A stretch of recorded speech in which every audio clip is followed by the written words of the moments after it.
Hi, I'm Yakov Horowitz, and I'd like to share some words of encouragement and Hashkafa Jewish theology on these very challenging times that we're in right now. I remember a conversation that I had with an elderly Holocaust survivor who lived in Lithuania. This took place about 45 years ago. And he was telling me about the leadership of the rabbi in his community. He was talking about the community where he grew up, and he mentioned that this was the most striking thing that he was left with as an image of a small child growing up in this world that was lost to him. And he said that the rabbi of the community, his daughter became ill on Shabbos, on the Sabbath. And he had to violate the rules of the Sabbath. We know in Jewish law, life supersedes everything. So he had to go make a fire to warm the home for his daughter, for his young child. And he said that the rabbi had a forest behind the house where he could have gone quietly, and chopped down a tree there. But he said he put on his Sabbath clothing that he wore in the synagogue, in shul, and he chopped down the tree in the front of the house with the entire community passing by, singing a Shabbos song, singing a holy song of the Sabbath. And people were like perplexed by it. It just seemed a little jarring, like he was violating the Sabbath and singing in his clothing, dressed up as if he was leading a sermon in the synagogue. And later in the day, he gave a shiur, he gave a talk in the synagogue, in shul, and he said, God obligates us to rest on the seventh day, on the Sabbath, on Shabbos. This Shabbos, my daughter was sick, and Jewish law obligates me to do everything possible to save her life. So since that's what God requires of me, what Jewish law requires me, I should do it with the same joy as I keep the Sabbath all the time. And, that thought came to me now because it's so confusing and frightening, and we're doing things so differently. And there's a certain fear, and understandably, of course, that comes with change. And the thought of this recounting of this incredible rabbi who led by example came to mind. Sure, it's different. It's very different than the way we're accustomed to. But if Jewish law obligates us to stay home and refrain from gatherings that might endanger elderly people, we should accept it with joy, not with a regret or a downcast spirit, but rather understanding that this is what the time requires of us. The social distancing requirements of the Department of Health, the Departments of Health of various communities, sort of came in, in waves. And it started with New Rochelle, and then it spread to Bergen County. And I offered to say Kaddish for people who couldn't get out of their homes. And as the restrictions on social networking and all started to grow by various communities, my Kaddish list, in other words, people who had lost a loved one, a parent, in the past 11 months, have an obligation to go to the synagogue, a shul, and recite the Kaddish. And that list of mine was growing and growing as more communities were under these limitations. And I always said to myself, as soon as the Department of Health of my community says people should stop going to synagogue, that's when it's going to end. And it just, it came yesterday, and I said the last Kaddish, and that's it. I'm not. I informed the people that I'm no longer doing this, and it was a painful thing to do because people kept writing to me how meaningful it was and how meaningful it was to them that somebody was saying Kaddish, and that's my message to the people for whom I was saying Kaddish and to all of us. This is what the hour requires of us.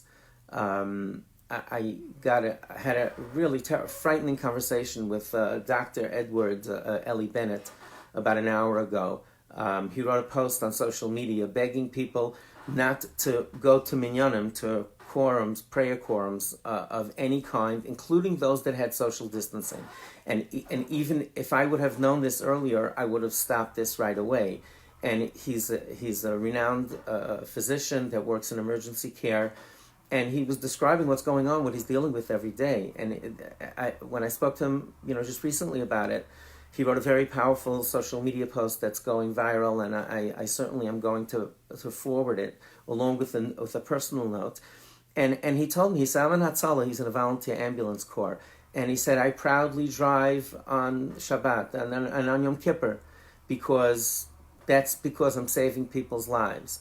He said a minyan does not go, a prayer quorum is not in that category. He said nobody should leave home, period, exclamation point. He said you need to go to buy groceries, go buy groceries because you have to live.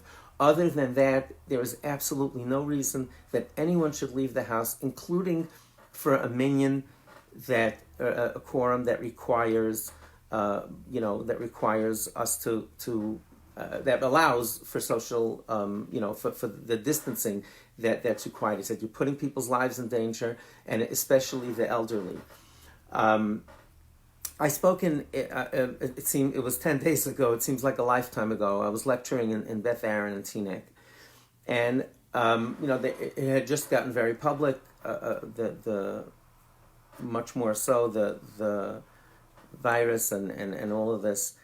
And I said at the time, I was delivering a sermon in shul, a drasha in shul, and I said that, I'm deeply suspicious of anyone who says they know why things happen. So I certainly don't even profess to know why these things happen, but I do know that we are obligated and we should take some personal messages away. That certainly is appropriate.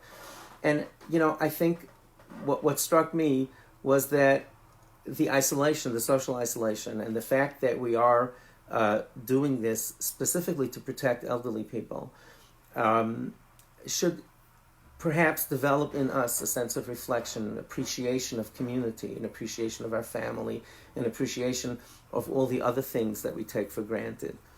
One final thought. There's a friend of mine lost his father when we were in our late teens. And we know there's a Kaddish obligation.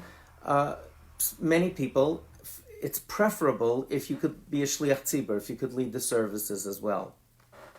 And I was once with my friend, and we went into a shul, and he was during the time he was saying Kaddish, and he didn't go forward to lead the community, to be the shliach tzibur.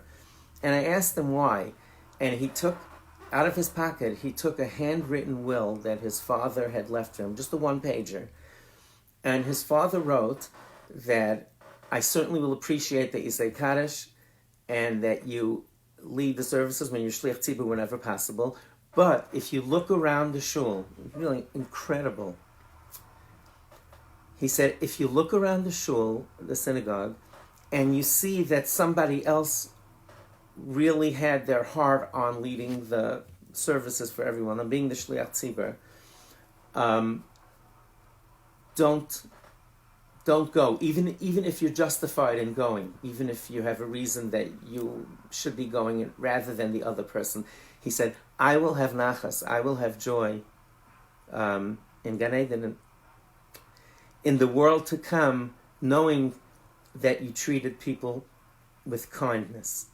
And the Kaddish that we say, the main refrain of the Kaddish is Yehei Shmei Rabba Mevarach, that God's name should be blessed forever. Yiskadal, the word Gadol means great. Yiskadal, Yiskadish, God's name we start with the words of Kaddish. God's name should be great and God's name should be blessed. What greater blessing is there that we limit our social interaction, including refraining from going to minyan upon the advice of our departments of health, of the medical profession? What greater a sanctification of God's name is that we take this seriously and protect the most vulnerable among us. So let's do it with joy. Of course, we're concerned, as we should be, but if this is what the time obligates us to do, we should, figuratively speaking, dress in our finest clothing and embrace these new rules of the road that we have, that our Torah commanded us to do, to protect our own health and protect the health of the most vulnerable. Have a wonderful day, everyone.